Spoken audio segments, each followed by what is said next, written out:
Raz from Why China, and welcome to a new series, Why Talk, where we invite China experts to talk about the most current hot issues. The topic today is about what people think of the concept made in China. I realize that many people are still in the old China of 20, 30 years ago. That is completely different than what I experienced myself living in China the past 12 years.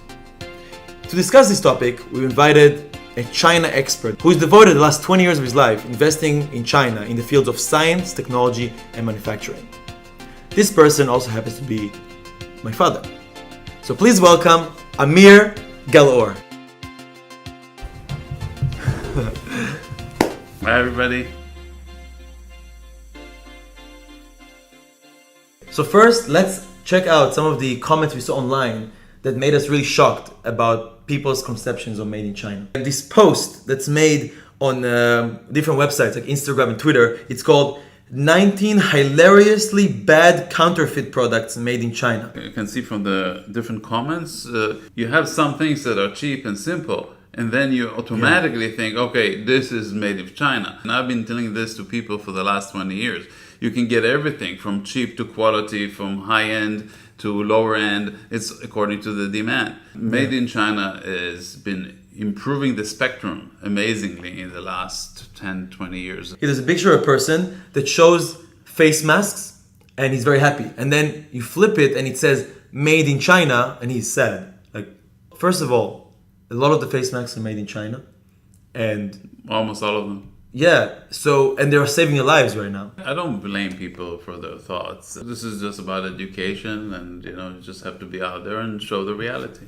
Right. And that's why we are opening this series. Get real people that have real experience in China, seen a lot of what's going on there, to give us insights. A lot of them are really just stereotypes from many, many years ago. And I think it's time for us to refresh our thinking. Next, let's tell you a bit about our personal experience with Made in China.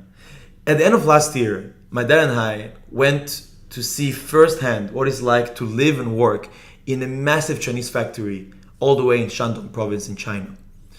The experience really shocked me. We realized that a huge Chinese manufactures aluminium only requires 30 workers per many, many hundreds of square meters. I was also very surprised to see that a lot of the factory workers that I thought need to be relatively less skilled, they were educated in a lot of good universities and they were very, very technical. From first-hand experience, the made in China factories that we are all enjoying the products of are actually come out of high efficiency, technology-oriented assembly lines. Well, from my experience, actually, the Chinese manufacturing assemblies has gone a long way. It's extremely efficient.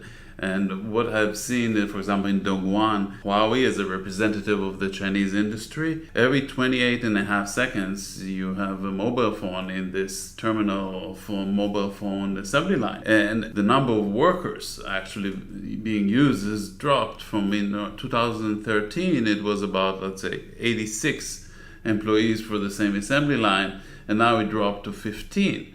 So this huge drop, at the same time keeping the quality and keeping the efficiency, it shows the fact that you can implement AI, data, and engineering into one line that improves the output, very high quality, new features at the same time. Similarly to Huawei, the factory that I have been to, a lot of the products that I viewed firsthand in that factory are quite reliable and safe and are very likely to hold for a long time. There isn't any plagiarism of any assembly line. They're using machines from all around the world, the most advanced manufacturing. That was quite impressive. As you know well, I've invested in many Chinese manufacturing companies, many Chinese enterprises during the years. When I look at the company to evaluate it, especially with our technology background, we look for the R&D capability, we look for the quality, we look for the talents. I mean, you really want to see top talents that are sustainable,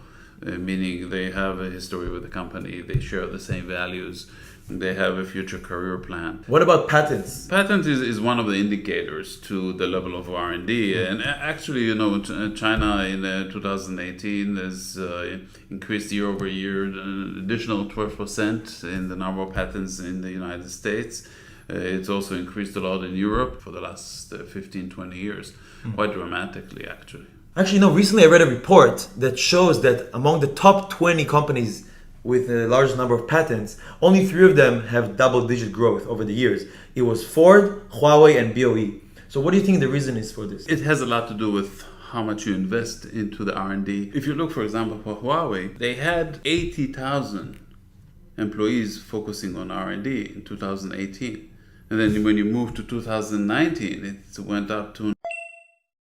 So you can see the growing investment into the human capital and the talent. If you look at the amount of money invested, in 2018, it was 14.1% of the revenues.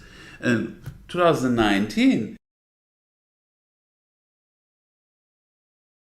Huawei is actually rated on the top 5 EU industrial R&D investment rating, ahead of Apple and Intel. Reflects what made in China is these days. Focus on innovation, focus on quality, dollars, higher investment in terms of talents. And the next question to you is that when you invest in a company, I see you often look at annual reports. But for me, annual reports are very confusing, a lot of numbers. I don't get what's the key element at annual reports that we should pay attention to. When looking at an annual report, you really want to see the momentum. You want to see the changes from the previous year. You want to see certain geographies. So it's a great opportunity, especially in the months of March, to have a full annual review of the company performance and the trends it's going through. So Huawei is not forced to have an annual report because they're not a public company, but I know that they every year release one through KPMG as their auditor for authenticity. And a lot of people are expecting it this year, right? Because Huawei was in the news and it was very big topic all around the world in 2019. So what do you think will be the impact of this report coming out now? They filed last year 5,000 patents. And given the 5G, I'm sure the next year there will be also a high number of quality patents submitted. We'll see the issue of the 5G impact. Oh, the 5G, right. 5 is a big year of 5G. So do you think that drove up the sales because it's still an early technology that's not adapted everywhere? Do you think it has a positive impact or negative impact on the report? I think fundamentally it has a positive impact, although sales may be slow, but the recent virus situation has emphasized the importance of the 5G and the business potential of it. You know that they're investing a lot in 5G in the world of medicine and health because of the current coronavirus spread around the world. They've actually assisted many hospitals in Wuhan. It was around 3 days' time they set up these 5G base stations. The first remote consultation hospital in Huashanshan Hospital was set up. So I think despite the economic turmoil that the world is at because of the coronavirus, it's these new applications that companies are trying to solve in the online 5G medicine that's gonna make their annual reports look better than people expect. You obviously care a lot about when you make your investments, for sure, right? Yeah, I think when we invest in a company, we always look at the level of innovation, the capability of the team to innovate, and execution capability will be a major factor. Great. Thank you so much for your time. So to conclude this talk, Made in China is already something more about ideas in China or innovated in China rather than all purely just old style manufacturing assembly lines like you would imagine. In general, Raza, I think that investing in the near future in some of China future assembly lines, future manufacturing, future execution capability is a good investment. So, we should consider that.